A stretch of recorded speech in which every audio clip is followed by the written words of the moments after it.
No, Right. nobody's allowed. This is private discussion. What are you talking about? Yeah. Now we're going to discuss Barbara Norris's takeover of the nursing unit. I believe she's been on the job for about a month, and she's encountered people approaching her asking for one-on-ones because of issues that are going on in the department. So we've all read it. So we're going to start with the first question. What are the root problems that Barbara Norris is facing right now?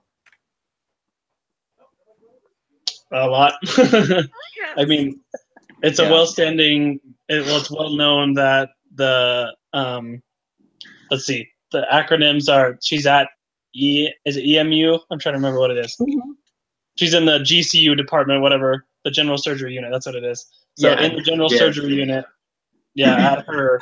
at her hospital, it's been well known, obviously, that that they have these issues that have been discussed throughout this case, and it's been long-standing too. It's not something that's just around and they kind of just came up. It's just been there for a while, and everybody's kind of scared of it because it's just a difficult position. Yeah, she's definitely in a hard position, and there's a lot of standing issues as it sits right now. Mm-hmm. Yeah, it's bad enough that, I mean, she knew going into the job, like there was a big reputation already set with the unit that it had a lot of issues. Yeah. So, yeah, some of the specific ones that I kind of remember, it was, I mean, a couple days ago, but it was like a lot of issues with how people were receiving criticism, like people basically just talk behind each other's backs. So not a good way of communication between teams and like each other. There's a lot of favoritism and like harsh criticism going around as well. So just a lot of, it sounded just like a lot of self-centeredness kind of going on. Yeah. It kind of reminded me that they kind of lack a little bit of team spirit there, because even the nurses and the doctors have a little negativity going on. And when you have the new people coming in, the nurses who have been there for a while really aren't supporting them. It's almost like they're nitpicking. So I thought that was unusual, because you wouldn't expect that in an environment where they're responsible for so many lives and they have to be on their toes. Yeah, I think what you said, Ryan, about the reputation too. I think that's important because the reputation's hard to change.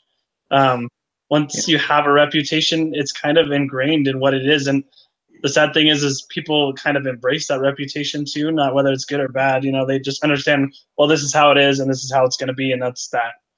So I think that's a difficult situation too, that, like you said, reputation. Very good. Now, since speaking of reputation, I'm sorry, they were saying that their ratings were starting to fall gradually. Do you think that their reputation is affecting their ratings? I do. I mean, I think that's, yeah. Okay. Now, second question. How well has Barbara Norris done in her first month as a nurse manager at GSU? Was she a good choice for the position?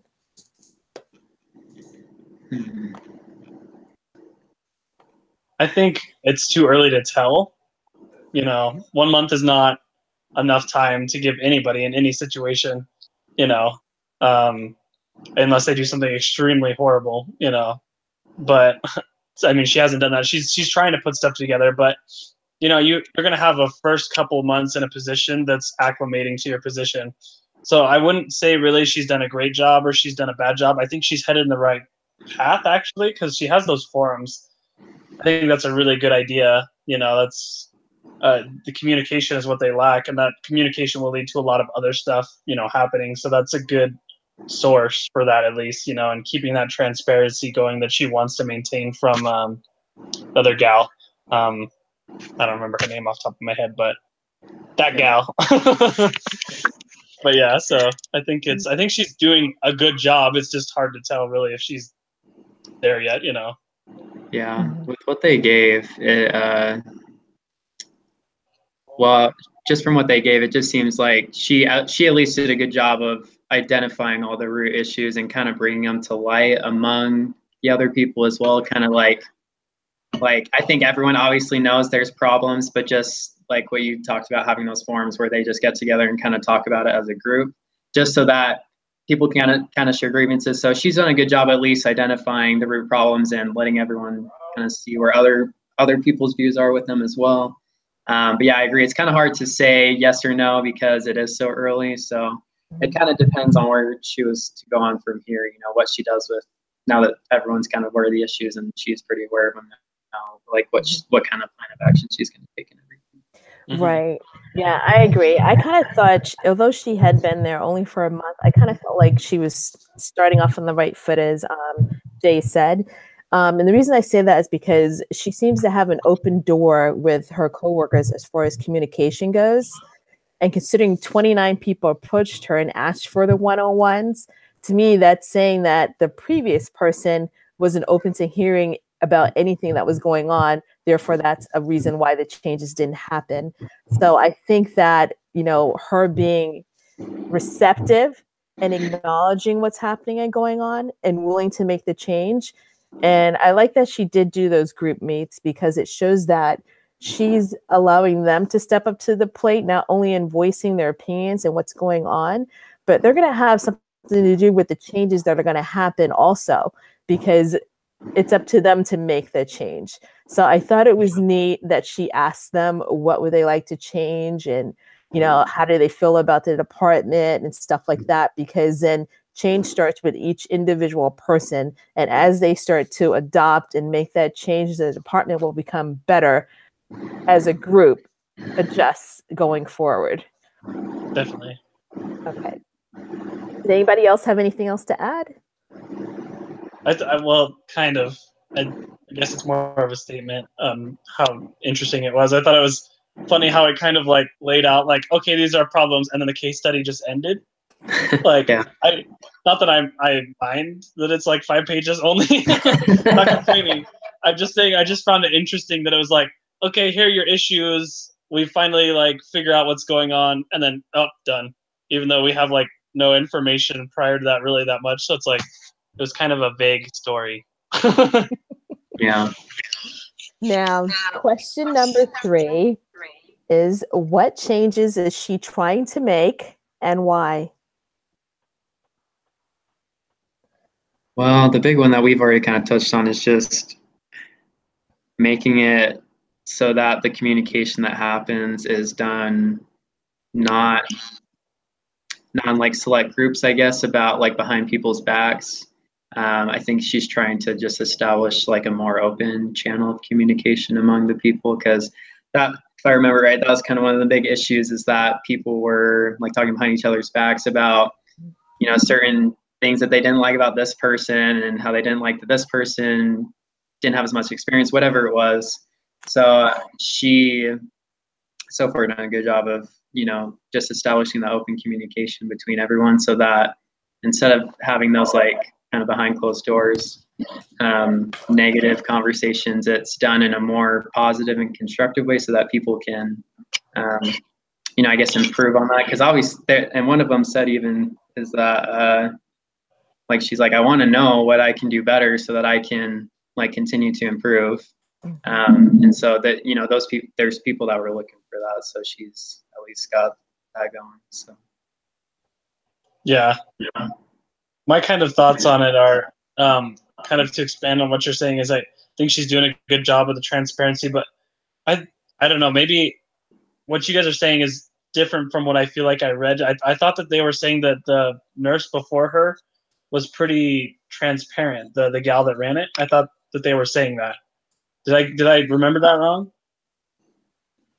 that's how I remember it. I don't know. I could be wrong.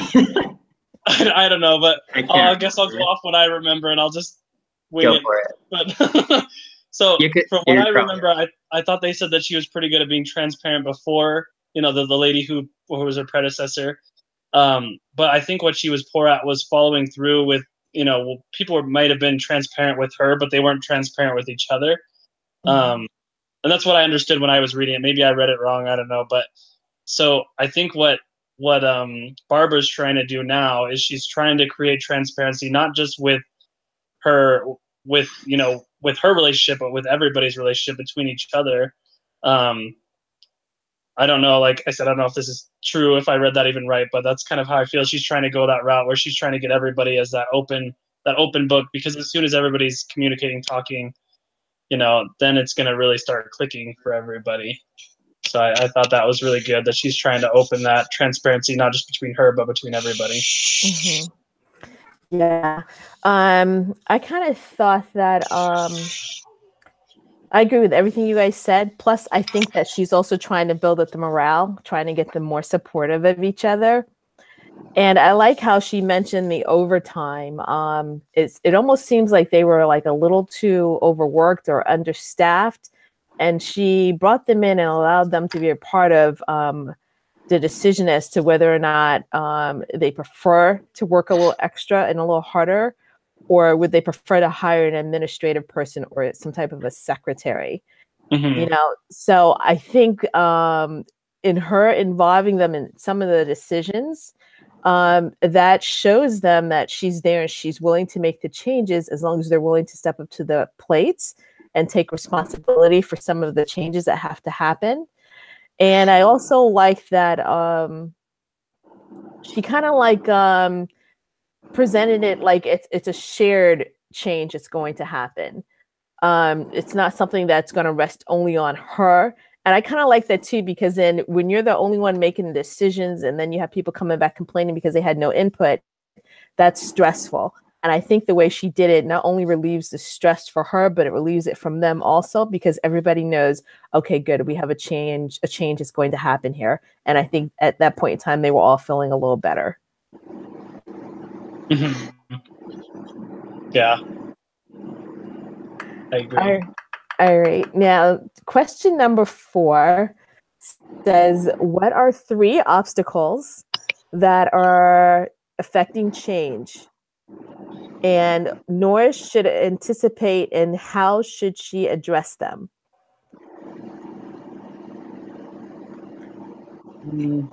3.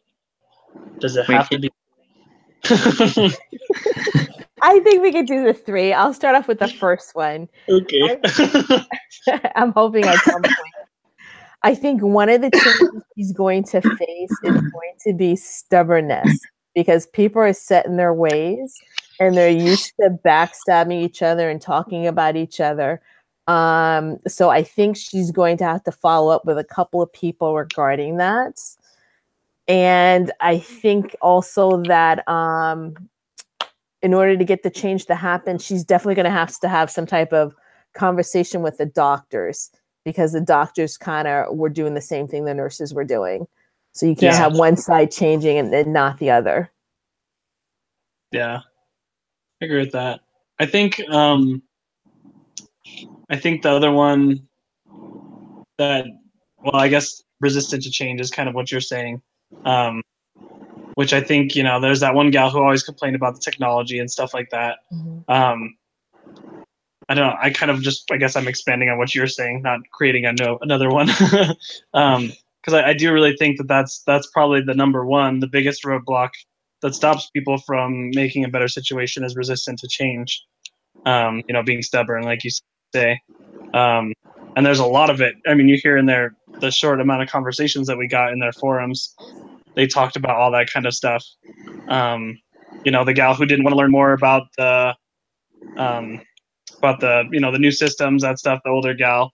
I get her complaint because she wants more patient time, which is definitely valid, but it's a different system and you kind of got to learn and grow with it now. And nobody wants to deal with the new people and all that stuff, but it's like, it's part of your job, you just got to do it. So, but let's see. I think one that can kind of come, but I guess we could say is a new one, but is I guess like the culture of what's already there, like what we talked to. They've got a pattern of how things have been running, and so it's going to be pretty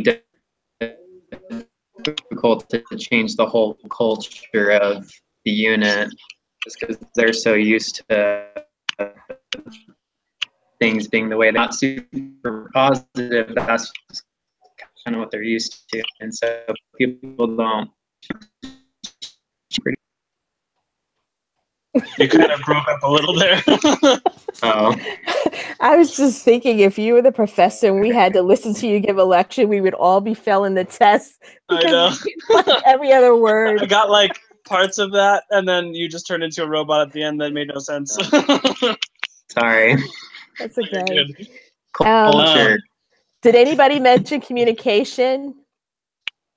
I was No. thinking, okay, I'm thinking communication would be a big one too. And the reason why I say communication is because when the nurse said that when she came in and she was asking questions, they called her a pest behind her back and was talking about her. And then you have the older nurse who is not very good with the technology, which tells me that no one's ever offered to help her.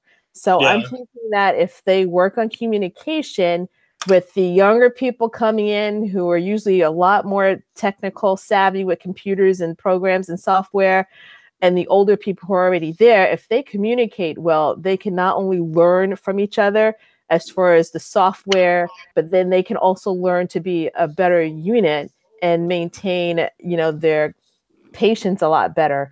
And I think they could create a balance and a happy flow there. But communication is key. They have to, I'm going to say they're going to have to exude patience for each other and with each other. And sometimes people can be prideful when they've been there for a very long time because they kind of feel like the young ones coming in can't teach them anything. But in this case, it seems like they can. That one girl is tech savvy, the other person is not. What's going on there? Communicate, become great friends, and learn from each other. Yeah, definitely. I think one of the whatever, how you phrase them, the bad things that's going on too, that's causing, a lot of the issues is, I think the reward system that they have going on, it's flawed. They're not doing a good job of compensating those who actually try. They were saying their review system is not very good, and then there's no really proof that those who actually are trying harder are actually getting rewarded for it. So you've created a system that, why try harder when I'm going to get the exact same person as the next person next to me when they're doing half as much as I am? Socialism, yay. So I think that's a big issue, and I really do that. I know that compensation is a big driver for a lot of people, and if they could fix that, that would go a long way too. Very good. Anybody else have anything else to add? I'm scared to talk. If you do the robot while you're talking, it'll be fun. No, I don't have anything though. Okay. All right. Now, the last one in this particular section says, advise an action plan for Norris. What are the specifics of your plan?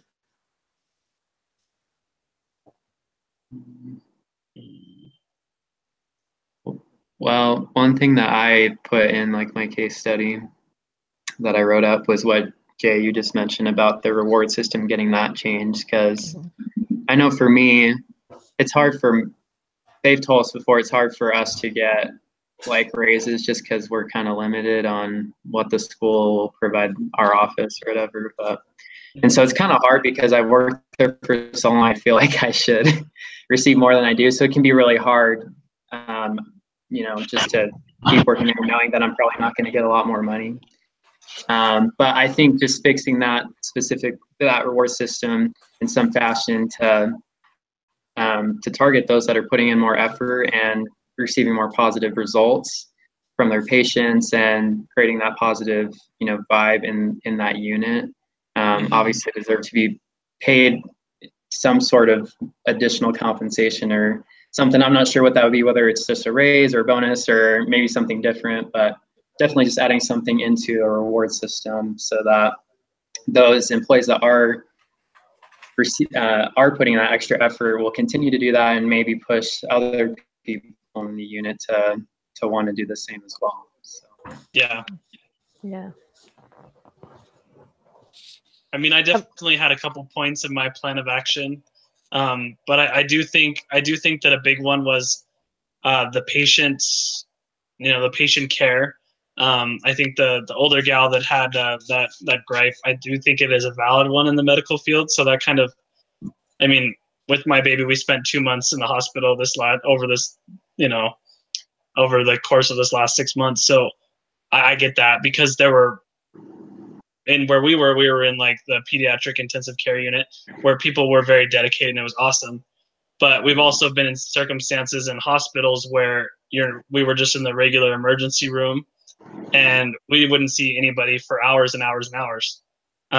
Even though we had needs, there was certain stuff that had to be done, and we would try to get it done, and it just would stall out. So that hit a chord with me, and I really think that they could do a lot. And my plan of action, kind of to fix that, was really think that it would take a lot of extra effort, and that's the hard part.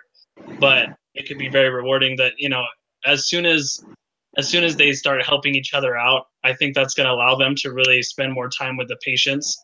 They can be more open, communicate better, and say, hey, I got this patient that they need this. They've been very constantly needing this. Can you take care of my charting for a little bit? And then, I don't know, just switch roles like that, do stuff to help each other out. And I really think that would go a long way, where you could actually create better patient bedside, relationships that is lacking on that. Very good. I agree with everything you guys said. One other thing I would probably suggest is sometimes once you're released from the hospital and you go home, they usually send you a review card of your stay. What's it called? Like some type of a like a survey services. Yeah. We've got like 50 of those. I think at that point in time, probably if they sent a survey around on the floor to their patients regarding their nurses who are working there, that would probably help them step up to the plate a lot quicker. Mm-hmm. So that's one suggestion I would do, on the spot review. I mean, they don't have to know that they're being reviewed, but just have it filled out and have it given to like maybe the head nurse or one of the supervisors. They could go around and collect them, and then they could follow up one-on-one and say, hey, you're a little rough here still. Can you improve here? Yeah. That was one thing I included in mine too. It's just like a little more accountability, I think, would help just individually, whether that's doing like maybe a scheduled performance review like each year, multiple times during the year. And then I also talked about doing like maybe just some more random ones just so that they're seeing if they're the same with the scheduled ones as they are with the random ones, you know what I mean? Mm-hmm. So that was one thing I talked about, just going along with that communication line and, establishing a good line of communication so that constructive criticism gets passed to correct people and everything. So. Very good. Yeah. Thank you. Now we're going to move on to the 4 drive theory. And that was on the other PDF that we needed to read, the employee motivation. And so it says, I'll read this to you. Move over here. There we go. Okay. The drive to acquire. Humans have a fundamental need to seek and acquire objects and experience they value. I think they meant their value. Given the general scarcity of desired objects and experiences, this drive draws humans into competition with one another. Question: how well does GSU's reward system fulfill the drive to achieve and acquire? So I think we definitely go ahead, Ryan. You're on it. Oh, sorry. I was just going to say, we definitely touched on that a good amount already. Because the one that's in place right now doesn't seem to be doing really anything, because, I mean, it almost doesn't really feel like there is one.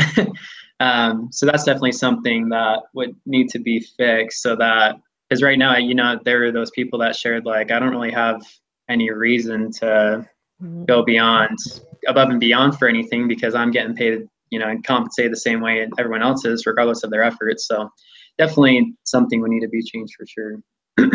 Definitely.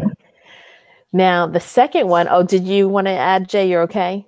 No, I'm good, because that's exactly what we just talked. I was going to say the same thing. Like, we already talked about that, but kind of, do the same thing Ryan did. So he did good. Good job, Ryan. Great. Now, to drive to bond, humans have a fundamental emotional need to seek and develop mutual social commitments. This drive draws humans into collaboration with one another. Question: how well does GSU's culture fulfill the drive to belong and bond? I don't think they do still. They're kind of, right now they're in the mode of individuality, that, oh, this person does their job poorly, so, I'm just going to stick to myself. I don't really need to create a social life within my work because I don't like the people I work with, because they're, they have no clue what's going on. I think it's kind of that mentality. So they're not trying to create that bond. They're not, like we said, they're not being transparent. They're not being open. We kind of, when we did that like Google study where they talked about those, how they encouraged, like managers to be more open and stuff like that. And that created, a team that worked well together. They're not doing that. Nobody's being open. Nobody's taking that step of showing their vulnerabilities to the point where they're creating, that bond. And then so people that come in don't feel like they belong, like that gal that's, the younger gal. So it's just something they've definitely not done. Yeah, and one thing I think, if I'm remembering it right, I think Barbara, and sort of like the backstory, said that she came from a unit that was really like close both in and out of work, and she definitely, and I think it said that she saw a lot of that helped in the cohesiveness of their unit in her previous employment there. So yeah, just to Jay's point, yeah, definitely super selfish, self-centered people right now. They're kind of working towards maybe more changing that, but yeah, at least as of right now, it's definitely super self-centered for everyone. Yeah. If I was to rate them on a scale of 1 to 10, or let's say 0 to 10, I think they would fall on the 0. Only because another thing that was mentioned in there was that they had a high turnover rate. And again, because the older people got along well, and with they're constantly picking on the new people coming in and stuff, I bet a lot of the turnover were the people who were trying to start off their careers there in that particular department. They probably came in, and as soon as they saw something open up somewhere else, they probably left the department because they weren't very friendly. The girl actually described them as actually being mean. Yeah, for sure. With you saying that, Ryan, I think I realized that I did read it wrong. The article, like, I think I'm understanding now. I think I misunderstood when they were saying that she was in a different unit there. I was thinking that she was saying that she was under Betty's unit, and Betty's unit was the unit that she's in. I was thinking she was in the unit, like, and then she just got promoted inside that same unit. So I don't know. I was discombobbled. Yeah, if I remember right, I think it sounded like it was from a whole different, I don't know if it's the same hospital or not, but maybe just different unit. But I think it said she came from it did. I can't remember. Too many acronyms. I know. I couldn't follow. But yeah. I think that's how it was. Okay. Sorry to take you on a tangent there, but moment of clarity. Okay. Number 3, the drive to comprehend. Humans have a fundamental emotional need to develop understandings of their environments and themselves. The drive draws humans into collecting information, building new knowledge, exploring new possibilities, and finding meaning in their activities and life. Question: how well does GSU's job design fulfill the drive to challenge and comprehend? I don't think there was any challenge in there. I think they all just existed. Yeah, the challenge was talking to each other. Yeah, I think as far as like more job opportunities, like moving up, kind of what you said earlier, Gina, just about how the old people, or just the people that have been there the longest, kind of were together. They had the higher positions, and then it was just a lot of new people in and out. So I think it relates to other issues, but there wasn't a lot of that really extra opportunity to kind of drive and try to gain more opportunities in higher positions, things like that, because they were just the way it was, the culture was and everything. Yeah. Yeah, I think that, definitely the reputation hindered any of that, because you get in work, if you're not constantly doing this, you're not keeping that drive to comprehend. You fall into like that robotic mode of, this is my job, that's what it is, I'm comfortable with this, and that's it. Yeah. I've seen employees like that. Yeah. And they fall into that mold, and they don't grow with it. They don't have that drive, and so they lose the drives. It causes drives to other things to fall out too, but they lose that drive to keep growing as things grow around them, and then that stuff just falls off. So well said, guys. So I would label them as stagnant then, right? Sorry, what? Yeah. I would label them as being stagnant. Oh, stagnant, yes. Yes. You guys did a good job with that one. Okay, now the last one, the drive to defend. Humans have a fundamental emotional drive to defend our accomplishments and fulfilling our other three drives.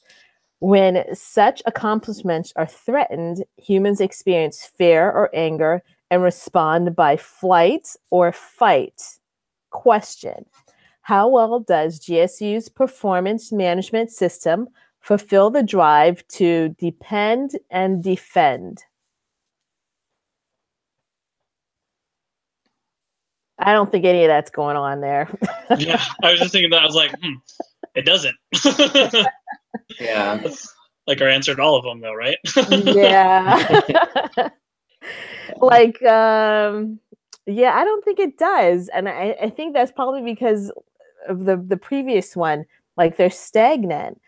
They're not, let's do it this way. With the turnover that they have going on in that department, and with the older people who have been there still set in their ways, when it comes time for the older people to retire, if they don't make a change, who's going to be capable of taking over or leading that department? So I think that she's stepping up to the plate, Barbara, and making a change and getting things done, because some of them would probably be offended if they had to hire outside of the department to fill a higher up position because no one qualified for it, because they didn't get the proper training or the help, or they weren't encouraged to get specific knowledge from each other while there. So yeah, I think it comes down to what we talked about too with the compensation. They're not getting fair reviews and fair compensation according to those reviews. So that's kind of what you not totally hang your hat on. I mean, there's other things that give you satisfaction, but you have a job because a lot of times it gives you income. So they're not seeing that. So they have nothing to defend. They have nothing to, really. I mean, there's stuff to be proud of course, but they're not creating and growing off that to really become proud of something and really defend, what they're working towards. They're just not creating that pride. And when they mentioned the person who was in the position before Barbara, and I know you guys said they mentioned she was transparent. And one thing that came to mind when I was reading was, although a person is transparent, doesn't mean they're supportive of their employees. And she could have been transparent in saying, yeah, I know you guys got issues, but deal with it. I'm not doing anything about it, So when it comes to the drive to defend, usually that trickles downhill, and especially when you have a manager or a supervisor who's going to make sure company policies, which shouldn't be happening. And the reason I say that is because when the new girl came in and they were talking about her behind her back and she overheard them, she didn't say anything until Barbara came in and she was at that meeting. And only then did she speak up, was because she knew change was going to happen and someone pretty much would have her back. So I think when it comes to having a drive and being able to defend, whether it's your needs or the patient needs or your coworkers' needs, that is going to be something that's directed by the culture or the environment that's at your job. And at that point in time, that job was not supportive of the people, as far as I'm concerned, especially the new ones coming in. They didn't have the support at all. Yeah, for sure. Sorry, drinking my water. That's okay. It's getting hot in this room. Now, the creative action plan says, consider taking the last 20 minutes to discuss the specific actions Barbara should take to resolve the issues you've discussed. So ditto our whole discussion, right? Yeah. I think we did pretty good, yes. You know, I think kind of to build on what you just said there last, right before you asked that question, I do agree with the transparency thing, how you said, you know, you can be transparent, but not in a positive way. I put that in my paper, actually, that Barbara, and I think she'll do a good job of this, is she needs to be transparent in a way where they will see that she's up to bat for them. You know, that she, not only is she transparent in what's going on, she's transparent in bringing that stuff actually and acting on the stuff that she receives and taking it to her higher ups to fix problems instead of just letting them, just talking about them, you know, just talking and being transparent that way. She's actually acting on those discussions. So I think that's a huge part of the action plan that needs to be put forward, because the culture trickles down. You know, it comes from somewhere, and yeah, well, it's mainly, you know, it's a lot of the employees. You know, there are some discrepancies that are coming from the administration too. Mm-hmm. Yeah. And she's in that position, you know, where she can definitely make that change. Just when you guys were talking about that, it was making me think about my job. There's a lot of my time is just spent answering phone calls, and it's usually people that just want their issue fixed, like in that moment. And I mean, sometimes I can help them in that moment right away, but a lot of times there's things that maybe even can take a couple days just to actually fix and resolve whatever they're looking for. So, when those times happens, you know, I'm always like, well, I can't do anything for you right now, but I'll be working on it, let you know. So kind of a follow-up kind of thing. And I know I've done it by accident, and you know, other people I work with kind of do it where we not necessarily forget, but we get so busy that you know, that can kind of fall through the cracks. So I think just going along with what you guys were talking about with her position, she just needs to take the employees' comments and remarks and just make sure to not just follow up, but also kind of show them that, you know, she's following up with that. And, you know, that could even maybe rub some of the people the wrong way, which she's, you know, trying to go on and change that culture. But with going through those points, we're like, there's really nothing good about what's going on anyway. So, you know, whether that affects a major change where maybe some people leave and they just have to bring some new people in, whatever it is, I think that's going to be the real thing, is just changing the whole culture with just setting a good example with her position. I think, to your point, will just kind of trickle down, and maybe they need to get some more people in there. Who knows? I know I talked about some hiring stops, but you know, if people quit, they can get some new people in there, maybe help facilitate that culture change a little bit more. So I definitely think it starts with her, and then with that, it'll go and move into each of the other employees there. Very good. Yeah. Nice. All right.